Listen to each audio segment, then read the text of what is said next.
Hi friends, Indian रसोई treat में आपका स्वागत है। आज की हमारी वीडियो है आलू खाने के शौकीन लोगों के लिए आलू बोंडे या बटाटा वड़ा। ये ऐसे आलू के स्नैक्स हैं जो बच्चों से लेकर बड़ों तक सब चाव से खाना पसंद करते हैं।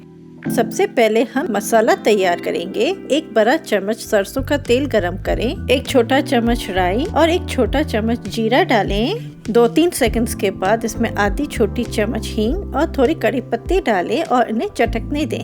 इन्हें डाल के आंच को बिल्कुल धीमा करें ताकि गरम तेल के छींटे न लगे। अब हम मिलाएंगे एक छोटा चम्मच अदरक लहसुन का पेस्ट। आप चाहें तो अदरक लहसुन को बारीक काट कर भी डाल सकते हैं और एक छोटा चम्मच कटी हुई हरी मिर्च मिलाएं और सुनहरा होने तक भून लें ताकि इनका कच्चापन चला जाए।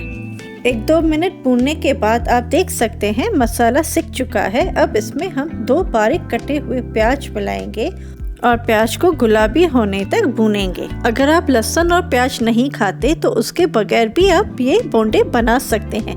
बस जो अंदर का आलू का मसाला है उसे अच्छी तरह भून लें और प्याज के जगह इसमें दरदरी कुटी हुई मूंगफली डालें।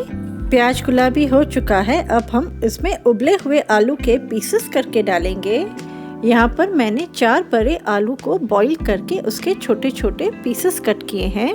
इस मसाले को समोसे के आलू की तरह भूनेंगे। अब हम इसमें एक छोटा चम्मच अजवाइन मिलाएंगे जो बहुत ही जरूरी है। एक छोटा चम्मच हल्दी पाउडर, एक छोटा चम्मच लाल मिर्च पाउडर। आप लाल मिर्च कम ज्यादा अपने हिसाब से डाल सकते हैं।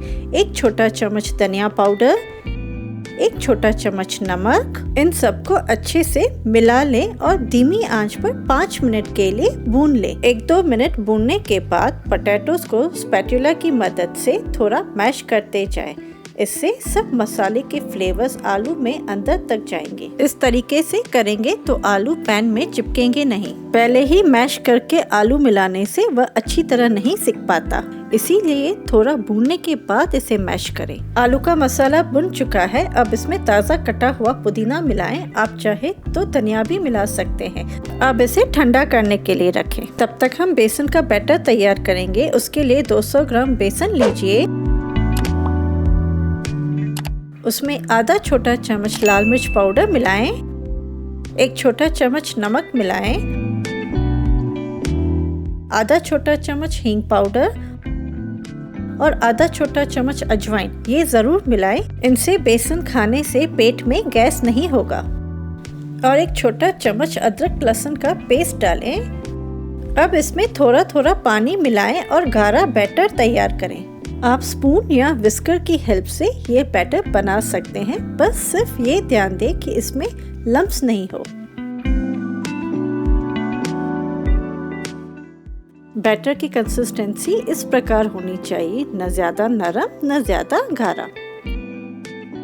अब इसमें एक चुटकी बेकिंग सोडा मिलाएं। यहाँ पर हमने 1/4 से भी कम बेकिंग सोडा यूज की है और इसे अच्छे से मिला लें। हमारा बेसन का मिक्सचर बिल्कुल तैयार है।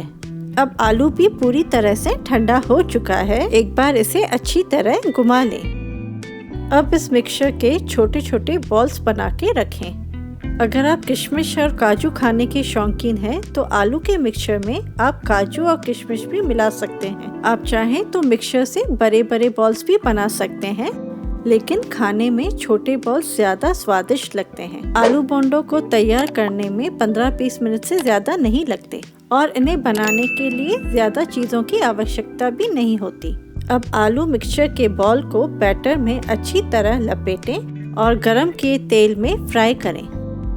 तेल अच्छी तरह गरम हो चुका है। दूसरा आलू बोंडा 1-2 सेकंड के बाद ही डालें। ऐसा करने से बोंडे आपस में चिपकेंगे नहीं। इन बोंडों को सुनहरी होने तक फ्राई करें। एक बात हमेशा ध्यान दें, आलू बोंडे तेल में डालने के टाइम फ्लेम तेज हो और फिर 2 सेकंड के बाद मीडियम फ्लेम कर लें। इससे आलू बोंडे अंदर से क्रिस्पी बनेंगे। और आलू बोंडे को कभी भी धीमी फ्लेम पर फ्राई न करें, इससे वे ज्यादा तेल एब्सॉर्ब करेंगे। आलू बोंडा फ्राई हो चुका है। अब इसे तेल से निकाल लें। इसे नाश्ते में या पाव के बीच में डालकर वड़ा पाव की तरह एंजॉय कर सकते हैं।